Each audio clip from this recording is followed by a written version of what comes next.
ರವಿಯಜ್ಞದ ಸಾರಥ್ಯದಲ್ಲಿ ಪ್ರಜಾಚಕ್ರ ಸುದ್ದಿವಾಹಿನಿ. ಬೀಳಗಿ ಮತಕ್ಷೇತ್ರದಲ್ಲಿ ಬಾಗಲಕೋಟೆ ಲೋಕಸಭೆ BJP ಅಭ್ಯರ್ಥಿ PC Gaddigoudar ಪರ ಮತಬೇಟೆಗೆ ಇಳಿದ ಮಾಜಿ ಸಚಿವ, ರಾಜ್ಯ ಬಿಜೆಪಿ ಉಪಾಧ್ಯಕ್ಷ ಮುರುಗೇಶ್ ನಿರಾಣಿ ಕಾಂಗ್ರೆಸ್ ಪಕ್ಷದ ವಿರುದ್ಧ ತೀವ್ರ ಪ್ರವಾಹ. ಉತ್ತಮ ಆಡಳಿತ ನೀಡುವಲ್ಲಿ ಕಾಂಗ್ರೆಸ್ ಸರ್ಕಾರ ಸಂಪೂರ್ಣ ವಿಫಲವಾಗಿದೆ ಎಂದು ಗಂಭೀರ ಆರೋಪ. ನೇಹಾ ಹತ್ಯೆ ಬಗ್ಗೆ ಖಂಡನೆ, ತೀವ್ರ ಆಕ್ರೋಶ ಕೆಂಡಾಮಂಡಲ. ಬೀಳಗಿ ಮತಕ್ಷೇತ್ರದ ಅಭಿವೃದ್ಧಿಯ ಬಗ್ಗೆ ಟಾಕ್ ವಾರ್.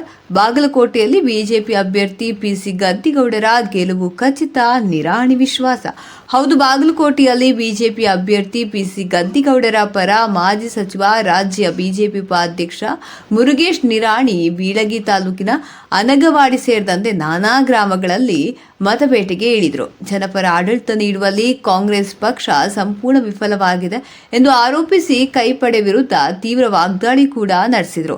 ಹುಬ್ಬಳ್ಳಿ ನೇಹಾ ಹತ್ಯೆಯನ್ನು ತೀವ್ರವಾಗಿ ಖಂಡಿಸಿ ಕೆಂಡಾಮಂಡಲ ಕಾರಿದ ನಿರಾಣಿ ಕೇಂದ್ರದಲ್ಲಿ ಇಲ್ಲಿವರೆಗೆ ಕಾಂಗ್ರೆಸ್ ಪಕ್ಷದ ಸಾಧನೆ ಹಾಗೂ ಬಿಜೆಪಿ ಪಕ್ಷದ ಸಾಧನೆ ಬಗ್ಗೆ ಸಿಂಹಾವಲೋಕನ ಅಗತ್ಯ. ಇದನ್ನು ವಿಶ್ವವೇ ಗಮನಿಸುತ್ತಿದ್ದು, ದೇಶದಲ್ಲಿ ಮತ್ತೆ ನರೇಂದ್ರ ಮೋದಿ ಪ್ರಧಾನಿಯಾಗುವುದು ಖಚಿತ.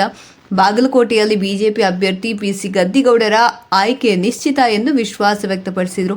ಇನ್ನು ಬೀಳಗಿ ವಿಧಾನಸಭಾ ಮತಕ್ಷೇತ್ರದಲ್ಲಿ ಬಿಜೆಪಿ ಸರ್ಕಾರ ಬಿದ್ದಾಗ ಮಂಜೂರಾದ ಕೆಲವೊಂದು ಪರಿಶಿಷ್ಟ ಜಾತಿ, ಪರಿಶಿಷ್ಟ ಪಂಗಡದ ಬೋರ್ವೆಲ್ಗಳನ್ನು ಕಾಂಗ್ರೆಸ್ ಶಾಸಕ ಜೆಟಿ ಪಾಟೀಲ್ ತೆಗೆದು ಬದಲಾಯಿಸುತ್ತಿದ್ದಾರೆಂದು ಗಂಭೀರವಾಗಿ ಆರೋಪಿಸಿ ಟಾಕ್ ವಾರ್ ಕೂಡ ನಡೆಸಿದರು.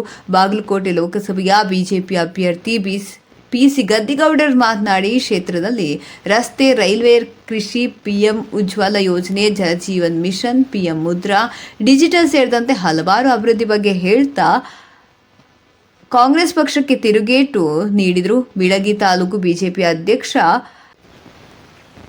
ಈರಣ್ಣ ಗಿಡ್ಡಪ್ಪಗೋಳ ಕೂಡ ಮಾತನಾಡಿದರು. ಹಿರಿಯ ಮುಖಂಡ ಅಶೋಕ್ ಲಿಂಬಾವಳಿ, ಬಸವರಾಜ್ ಕೋತ್, ಹಿರಿಯ ನ್ಯಾಯವಾದಿ ಅಶೋಕ್ ನಾಯಕ್, ಮಿಥುನ್ ನಾಯಕ್, ಬಸವರಾಜ್ ಬಿರಾದಾರ್, ಸುರೇಶ್ ಜಿಡ್ಡಿಮಾನಿ, ಮಲ್ಲಯ್ಯ ಸುರಗಿಮಠ, ದ್ರಾಕ್ಷಾಯಣಿ ಜಂಬಿಗಿ ಸೇರಿದಂತೆ ಹಲವಾರು ಗಣ್ಯರು ಉಪಸ್ಥಿತರಿದ್ದರು. ಹನುಮಂತ್ ಬುರ್ಲಿ, ಪ್ರಜಾಚಕ್ರ ನ್ಯೂಸ್, ಬಾಗಲಕೋಟೆ.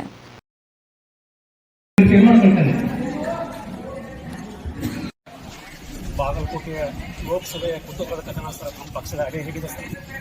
ನಾನು ಕಳೆದ 20-25 ದಿವಸದಿಂದ ನಮ್ಮ ಮತಕ್ಷೇತ್ರದ ಹಳ್ಳಿಗಳಲ್ಲಿ ಸಂಚಾರ ಮಾಡಿದ್ದೇನೆ. ಜೊತೆಗೆ ಇದರಲ್ಲೂ ಕೂಡ ನಮ್ಮ ಪಕ್ಷದ ಹಿರಿಯ ನಾಯಕರು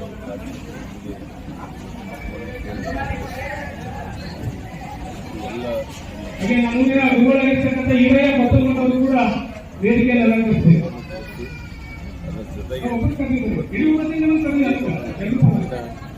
ಚುನಾವಣೆಯಲ್ಲಿ ನಾವು ಸಂಪೂರ್ಣವಾಗಿ ಭಾರತೀಯ ಜನತಾ ಪಕ್ಷಕ್ಕೆ ಬೆಂಬಲವನ್ನು ಕೊಡ್ತೇವೆ. ಅದರ ಜೊತೆಗೆ ಸನ್ಮಾನ್ಯ ನರೇಂದ್ರ ಮೋದಿರವರು ಮತ್ತೊಮ್ಮೆ ಪ್ರಧಾನಮಂತ್ರಿ ಆಗಬೇಕನ್ನುವ ಸರ್, ಬಾಗಲಕೋಟೆ ಲೋಕಸಭಾ ಮತಕ್ಷೇತ್ರದಲ್ಲಿ ದೊಡ್ಡ ಪ್ರಮಾಣದಲ್ಲಿ ರಾಜಕೀಯ ಒಂದು ಧ್ರುವೀಕರಣ ನಡೀತಕ್ಕಂಥ ಸುದ್ದಿ ಕೇಳಿ ಬರ್ತಾ ಇದೆ, ಹೌದಾ ಸರ್? ನನಗೇನು ಅಂತ ಸುದ್ದಿ ನಾನೇನು ಕೇಳಿಲ್ಲ.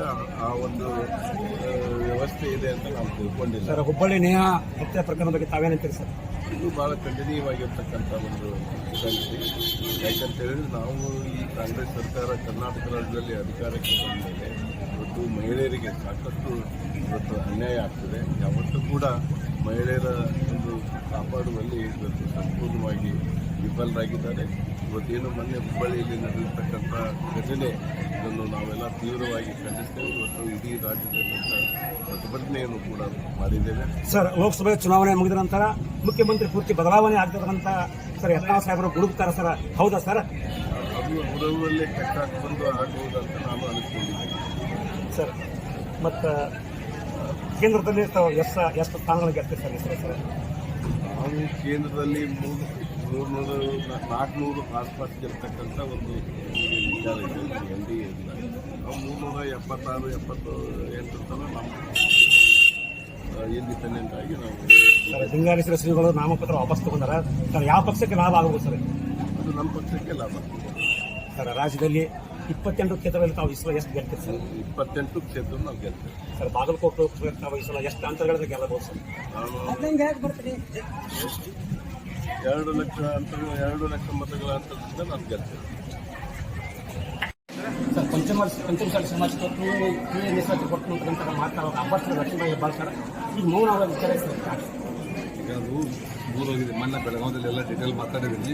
2 ಬಗ್ಗೆ ಈಗ ಕೋಡ್ ಆಫ್ ಕಂಡಕ್ಟ್ ಮಾಡ್ತೀನಿ ಅಂದರೆ ಅದ್ರ ಬಗ್ಗೆ ವಿಚಾರ ಮಾಡೋಣ. ಈಗ ಕರ್ನಾಟಕ ರಾಜ್ಯದಲ್ಲಿ ಚುನಾವಣೆ ನಡೀತಾ ಇದೆ. ಇಡೀ ದೇಶದಲ್ಲಿ 2 ಫೇಸ್ದಲ್ಲಿ ಚುನಾವಣೆ ನಡೀತಿರುವಂಥದ್ದು. ಮೊದಲನೇದು 26ನೇ ತಾರೀಕು ಇದೇ ತಿಂಗಳು ಮತ್ತು 2ನೇ ಫೇಸ್ದಲ್ಲಿ 7ನೇ ತಾರೀಕು ನಡೀತಾ ಇರುವಂಥದ್ದು. ಭಾಳ ಒಳ್ಳೆಯ ವಾತಾವರಣದ ಇಡೀ ತಮ್ಮ ಮೀಡಿಯಾ ಸರ್ವೆಗಳ ಮುಖಾಂತರ ಇಂಟೆಲಿಜೆನ್ಸ್ ರಿಪೋರ್ಟ್ಗಳ ಪ್ರಕಾರ ಬಂದಿರುವಂಥದ್ರಲ್ಲಿ 28 ನಾವು ಗೆಲ್ತೀವಿ ಅನ್ನುವಂಥ ಒಂದು ರಿಪೋರ್ಟ್ ಇದೆ. ಅದರಲ್ಲಿ ಬಾಗಲಕೋಟೆನೂ ಸಹಿತ ಒಂದು ಅತಿ ಹೆಚ್ಚಿನ ಸಂಖ್ಯೆಯಲ್ಲಿ ಭಾರತೀಯ ಜನತಾ ಪಾರ್ಟಿ ಲೋಕಸಭಾ ಸದಸ್ಯರು ಗೆಲ್ಲೋದ್ರ ಮುಖಾಂತರ ನಾವು ದೇಶದಲ್ಲಿ 3ನೇ ಬಾರಿಗೆ ನರೇಂದ್ರ ಮೋದಿ ಅವರು ದೇಶದಲ್ಲಿ ಸೆಂಟ್ರಲ್ ಎಷ್ಟು ಸ್ಥಾನಕ್ಕೆ ಸೆಂಟ್ರಲ್ ನಮ್ಗೆ ಗೊತ್ತಿಲ್ಲ ಡಿಟೇಲು. ಅಬೌವ್ 300 ಅಂತೂ ಗೆಲ್ತೀವಿ. ಅವ್ರು 400 ಮಾರುತ್ತಾರೆ. ಡಿಟೇಲ್ ಬೇರೆ ರಾಜ್ಯಗಳಿಗೆ ಗೊತ್ತಿಲ್ಲ. ನಮ್ಮಲ್ಲಿ 28ಕ್ಕೂ 22 ಗೆಲ್ತೀವಿ. ಸರ್, ಲೋಕಸಭಾ ಚುನಾವಣೆ ಮುಗಿದ ನಂತರ ಸರ್ ರಾಜ್ಯದ ಮುಖ್ಯಮಂತ್ರಿ ಕುರಿತು ಬದಲಾವಣೆ ಆಗಿರೋದ್ರಿಂದ ಯತ್ನಾಳ್ ಪಾಟೀಲ್ ಸಭೆ ಅವರು ಭಾಳ ಬುದ್ಧಿವಂತರಿದ್ದಾರೆ, ದೂರದೃಷ್ಟಿ ಇದ್ದಾರೆ. ನನಗೆ ಅಷ್ಟು ಬಗ್ಗೆ ಡೀಪ್ ಗೊತ್ತಿಲ್ಲ. ಆದರೆ ನಾವು ಮಾತ್ರ 28 ಗೆಲ್ತೀವಿ.